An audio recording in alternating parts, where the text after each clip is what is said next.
আইনত নতুন একো কথা নাই আৰু তেল মাৰিব পাৰিব কি কথা আছে তোমাৰ বাবা তোমাৰ বাবা একো নতুন কথা নাই শ্ৰদ্ধেয় অধ্যক্ষ মহোদয় সকলোৱে কৈছে যে আমাৰ সংবিধানৰ ডাইৰেক্টিভ প্ৰিন্সিপলত ইউনিফৰ্ম চিভিল কোড আছে এইটো আনিব লাগে বুলি কৈ আছে ইউনিফৰ্ম চিভিল কোড কিন্তু ডাইৰেক্টিভ প্ৰিন্সিপলৰ তাৰ ওপৰৰ যিটো 44ত আছে ইউনিফৰ্ম চিভিল কোড তাৰ ওপৰত 43 যিটো আছে living wage and for workers যে শ্ৰমিকসকলৰ কাৰণে খুব ভাল ব্যৱস্থা কৰিব লাগে ভাল মজুৰি দিব লাগে এই কথাটোক লৈ কিন্তু আমি কনচাৰ্ণ নহওঁ আমি আমাৰ নিজৰ এজেণ্ডা চৰকাৰৰ এজেণ্ডাটোক লৈহে কেৱল ইয়াত কনচাৰ্ণ হৈ আছোঁ এতিয়া মই ভাবি আহিছিলোঁ প্ৰথম যেতিয়া civil uniform civil code UCC আহিছিলে তেতিয়াই আমি ভাবিছিলোঁ যে এইখনক আমি এই UCC আনিব লাগে কি কাৰণটো কি আছে তো তাৰ পাছত আপোনালোকে দেখিবলৈ পাব যে ইয়াত যিমানবিলাক কথা কৈছে এই আটাইবিলাক কথাই UCCত সকল সেইবিলাক কথাই ভৰাইছে মাত্ৰ যিকেইটা কথা লৈ আজি মোৰ ক'বলগীয়া আছে সেই কথাকেইটা হ'ল এক ইয়াত কৈছে যে মানে UCCত যিটো লিভ ইন ৰিলেশ্যনৰ কথা কৈছে লিভ ইন ৰিলেশ্যনটোৱে একচুৱেলি ইয়াত যিটো আনিব খুজিছে এইটোৱে প্ৰাইভেট ৰিলেশ্যনশ্বিপৰ ওপৰত এটা ব্যুৰ'ক্ৰেটিক এটা আমোলাতন্ত্ৰ বহুৱাই দিব খুজিছে যি অনবৰতে দুজন মানুহৰ প্ৰাইভেট সম্পৰ্কটো নিৰীক্ষণ কৰি থাকিব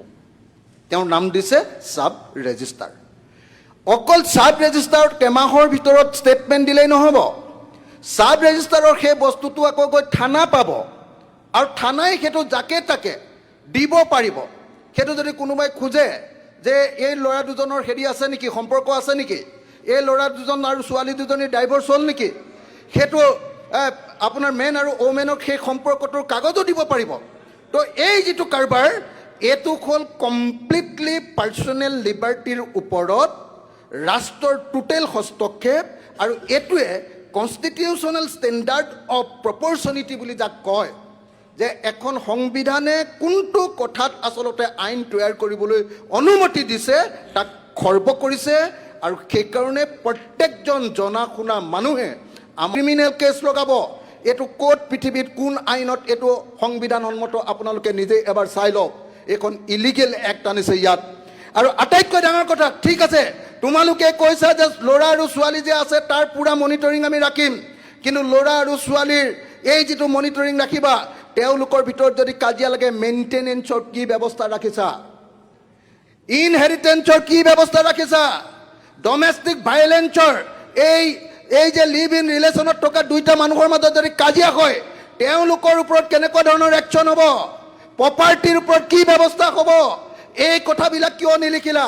অৰ্থাৎ তোমালোকে RSS আৰু বিজেপিৰ দৃষ্টিভংগী অনুসৰি মন্দাতাকলীয়া যুগলৈ গৈ তোমালোকে অকল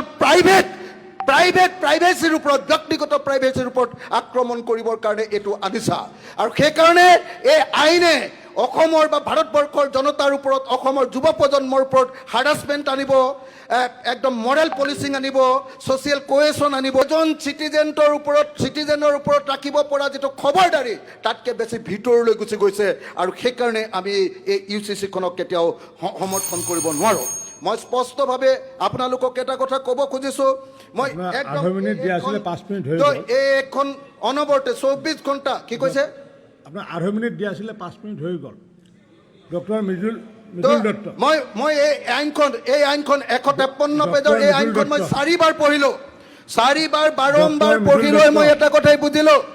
বাৰম্বাৰ পঢ়ি লৈ এটাই কথা বুজিলোঁ এই আইনত নতুন একো কথা নাই অসমৰ মুখ্যমন্ত্ৰীয়ে ভাৰতবৰ্ষত ৰেকৰ্ড কৰিবৰ কাৰণে কেনেবাকৈ ইউনিয়ন মিনিষ্ট্ৰীত চান্স পাওঁ নেকি নৰেন্দ্ৰ মোদীক তেল মাৰিব পাৰিব নেকি অমিত শ্বাহক তেল মাৰিব পাৰিব নেকি